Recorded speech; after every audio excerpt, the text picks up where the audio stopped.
Inflasi adalah suatu peristiwa di mana terjadi kenaikan harga secara umum dan berlangsung secara terus-menerus dalam jangka waktu yang lama. Ilustrasinya sebagai berikut. Pada tahun 2000, dengan uang 100.000 kita bisa memperoleh bahan kebutuhan pokok secara lengkap.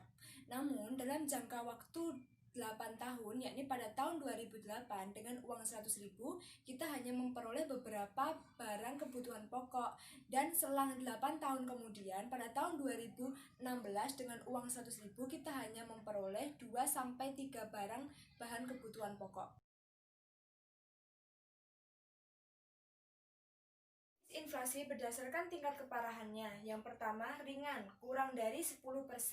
Yang kedua, sedang, memiliki prosentase 10-30%. Kemudian berat, memiliki prosentase 30-100%. Dan yang keempat adalah hyperinflasi, yakni memiliki prosentase lebih dari 100%.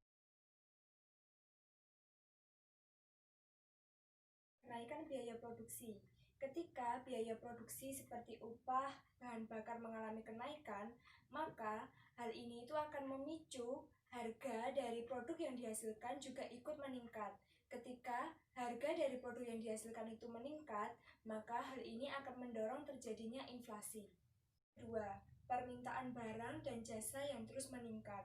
Ketika permintaan barang dan jasa terus meningkat dan melebihi dari kesanggupan produsen untuk memenuhi permintaan tersebut, maka hal ini akan mendorong terjadinya kenaikan harga, dan kenaikan harga ini akan mendorong terjadinya inflasi. Inflasi di Indonesia pada tahun 2010 hingga tahun 2020 tingkat tertinggi berada di tahun 2013, yakni berada di tingkat 3,7%. Inflasi yang pertama dengan kebijakan fiskal. Kebijakan fiskal berupa menghemat pengeluaran pemerintah. Yang kedua, memperbesar tarif pajak.